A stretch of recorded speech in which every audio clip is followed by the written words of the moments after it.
नमस्कार दोस्तों, आज के इस खास वीडियो में हम बात करेंगे दिल्ली के मुख्यमंत्री अरविंद केजरीवाल को सुप्रीम कोर्ट से मिली जमानत पर। क्या है इस फैसले की अहम शर्तें और कैसे यह मामला अभी भी चर्चा का विषय बना हुआ है। आपने देखा होगा कि बीते दिनों बीजेपी के शीर्ष नेतृत्व राष्ट्रपति से मिला था और बताया गया था कि दिल्ली में सीएम अरविंद केजरीवाल जेल के पीछे से सरकार चला रहे हैं, जो नहीं है, और इस्तीफे की मांग की थी। फिलहाल आज सुप्रीम कोर्ट ने हाल ही में अरविंद केजरीवाल को सीबीआई केस में जमानत दी है, लेकिन इसके साथ कुछ सख्त शर्तें भी लागू की है। आइए जानते हैं सुप्रीम कोर्ट ने अपने फैसले में क्या कहा और क्या शर्तें लगाई गई हैं। जस्टिस सूर्यकांत और जस्टिस उज्ज्वला भुइया की बेंच ने अपना फैसला सुनाते हुए कहा कि अरविंद केजरीवाल अब मुख्यमंत्री कार्यालय में प्रवेश नहीं करेंगे और ना ही किसी सरकारी फाइल पर सिग्नेचर करेंगे। सुप्रीम कोर्ट ने यह भी कहा कि केजरीवाल केस के बारे में सार्वजनिक बयानबाजी नहीं कर सकते हैं, मतलब मीडिया में वो कुछ भी नहीं कहेंगे। ये वही शर्तें हैं जो ईडी केस में जमानत देते समय भी लगाई गई थी। जस्टिस भुइया ने अपने फैसले में एक खास टिप्पणी की है, जहां उन्होंने कहा कि सीबीआई की गिरफ्तारी शायद इस जमानत प्रक्रिया को बाधित करने के लिए की गई थी। कोर्ट ने यह भी कहा कि लंबे समय तक कैद में रखना किसी भी व्यक्ति की आज़ादी के अधिकार का उल्लंघन है।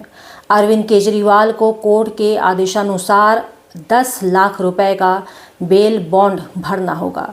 इसके बाद ही उन्हें तिहाड़ जेल से रिहाई मिलेगी।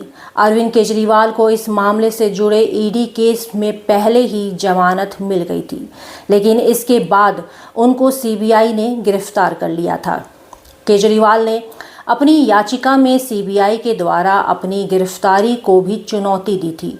सीबीआई की गिरफ्तारी पर जस्टिस सूर्यकांत और जस्टिस भुइया की राय अलग अलग थी। उज्ज्वला भुइया ने कहा कि सीबीआई की गिरफ्तारी शायद ईडी केस में अरविंद केजरीवाल को मिली जमानत में बाधा डालने के लिए थी। उन्होंने कहा कि सीबीआई उनकी गिरफ्तारी को जस्टिफाई नहीं कर सकती। हालांकि जस्टिस सूर्यकांत ने गिरफ्तारी को सही ठहराया था। सुप्रीम कोर्ट ने कहा कि लंबे वक्त तक किसी को कैद में रखना उसे उसके आज़ादी के अधिकार से वंचित करने जैसा है।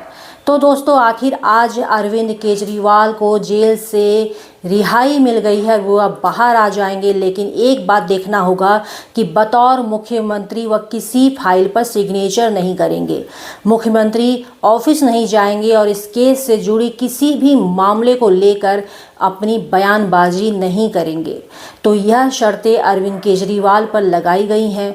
तो फाइनली दिल्ली के सीएम अब जेल के सलाखों के पीछे हैं जमानत पर। अब देखना यह है कि भाजपा इसे किस नज़रिए से देखती है। तो दोस्तों, ये थी पूरी कहानी अरविंद केजरीवाल की जमानत की। अब देखना यह है कि आगे क्या मोड़ आता है इस मामले में।